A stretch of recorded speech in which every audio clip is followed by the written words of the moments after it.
উপরে স্প্রে করলেই নিচে কাজ হবে। এইভাবে যদি স্প্রে করেন আপনার ওষুধ এক ফোঁটাও নষ্ট হবে না। সম্পূর্ণ ভিডিওতে সাথেই থাকুন। সুপ্রিয় দর্শকবৃন্দ, আপনারা দেখতে পাচ্ছেন এই যে আমাদের শাহী পেঁপের যে জাতগুলো আমাদের যে উদ্যোক্তা আজকে স্প্রে করবে। আজকে আমি ভিডিওর মাধ্যমে আপনাদেরকে দেখাবো এই পেঁপে গাছগুলোতে সঠিক উপায়ে কিভাবে স্প্রে করতে হয়।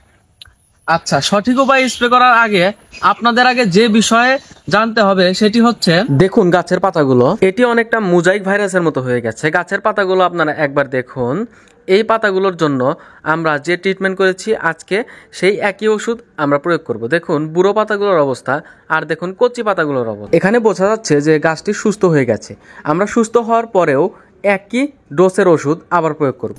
আগে আপনাদের ওষুধটি কিভাবে ভালোভাবে মিক্সিং করতে হবে। দেখুন আমরা শুরুতেই নিয়ে নিচ্ছি ভাটিমেক। এই ভাটিমেক প্রতি লিটারে 1 মিলি করে ব্যবহার করবেন। তারপর ইমিডাক্লোরোপিড গ্রুপের ওষুধ ইমিটাপ, এই ইমিটাপ প্রতি লিটারে 1/2 মিলি। এখন এটি দেখতে পাচ্ছেন ছত্রাকনাশক। এই খাপ খুললে প্যাকেটটি এমন দেখা যায়। এবং তারপর আপনারা দেখতে পাচ্ছেন এগুলো প্রত্যেকটি ওষুধ আমরা একটি কৌটার ভিতরে বা কোনো কিছুর ভিতরে পাত্রের ভিতরে আমরা নিয়ে নিলাম এবং ভালোভাবে পানি দিয়ে মিশিয়ে নিলাম এবং তারপরে পরিষ্কার পরিচ্ছন্নতার সাথে এই পানিটি আমাদের মেশিনের ভিতরে দিয়ে দিলাম। এবং আপনারা পরিষ্কার পরিচ্ছন্নতা অবশ্যই বজায় রাখবেন। মেশিনের ভিতরে ওষুধটি মিশিয়ে নেওয়ার পর আপনারা খুব ভালোভাবে সাবান দিয়ে হাতটি ধুয়ে নেবেন।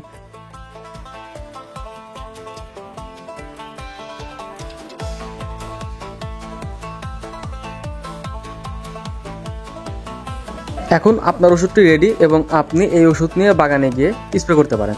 ভালোভাবে মিক্সিং করা হয়ে গেলে আপনারা দেখুন এই যে এই পেঁপে গাছে, ঠিক আছে, এই পেঁপে গাছে আপনারা 2 জায়গায় স্প্রে করবেন। একটা হচ্ছে উপর থেকে পাতার একদম উপরি অংশে যেন পড়ে সেরকম ভাবে স্প্রে করবেন।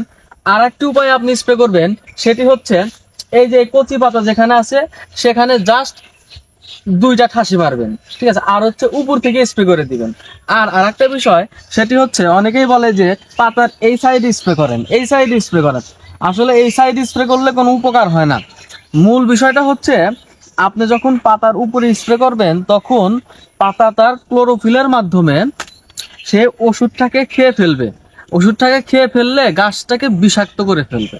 তখন এই নিচের পাতাটি থেকে যখন কোনো পোকামাকড় বসবে এবং সেই পোকামাকড় যদি কোনো রস সংগ্রহ করে তখন সেই পোকাটি আক্রান্ত হবে এবং সেই পোকাটি মারা যাবে।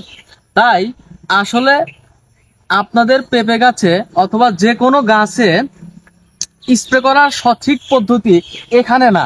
আপনাদের সঠিক উপায় হচ্ছে আপনাদের গাছের পাতার উপরে স্প্রে করতে হবে। উপরে স্প্রে করলেই নিচে কাজ হবে। আশা করি আপনারা আমার এই ভিডিওর মাধ্যমে সঠিক উপায়ে স্প্রে করার এই যে বিষয়টি, এটা সম্পর্কে আপনাদের ধারণা আপনারা পেয়ে গেছেন। এখানে আমাদের উদ্যোক্তার কিছু সমস্যা হয়েছিল, আমরা পরবর্তীতে কিছু ট্রিটমেন্ট করেছি। সেই ট্রিটমেন্টে উদ্যোক্তার অনেক উপকার হয়েছে, আমরা দেখতে পাচ্ছি বাগানে এবং ভিডিওতে আপনারাও দেখতে পাচ্ছেন। আচ্ছা, এখন আপনারা দেখুন যে আসলে আমি যেটা বললাম সেভাবে আপনারা কিভাবে স্প্রে করবেন আমি আপনাদেরকে প্র্যাকটিক্যালি দেখিয়ে দিচ্ছি। দেখুন উদ্যোক্তাকে আমি বুঝিয়ে দিয়েছি এবং উদ্যোক্তা আমার কথা মতো স্প্রে করছে। গাছের উপরি ভাগে আগে স্প্রে করছে, তারপরে দেখুন কচি পাতার উপর স্প্রে করে দিল, বাস কাজ শেষ। এই দেখুন প্রত্যেকটি গাছে এভাবে স্প্রে করছে। আমি খুব শিওর হয়ে বলতে পারি এভাবে যদি আপনারা স্প্রে করেন আপনার 1 ফোঁটা ওষুধও নষ্ট হবে না এবং ওষুধের যে প্রপার ইউজ সেই প্রপার ইউজটা হবে। আমি বলেছিলাম যে গাছে প্রতি বাগানে আপনাদের একটি করে পুরুষ গাছ রাখতে হবে, এখানেও রাখা হয়েছে। দেখুন গাছগুলোর আপনারা কোয়ালিটি দেখতে পাচ্ছেন, প্রত্যেকটি গাছ একই রকম। আমি যদি এদিকেও যদি গাছ দেখাই, দেখুন যে এখানে পুরুষ গাছ রাখা হয়েছে, প্রত্যেকটি গাছ একই রকম। এখানে ফলন ভালো হয়েছে উদ্যোক্তার, তা আপনারা ভিডিও দেখে বুঝতেই পারছেন। অনেক কষ্ট করে এক একটি ভিডিও বানাই, তাই সাবস্ক্রাইব করে পাশে থাকবেন। ধন্যবাদ।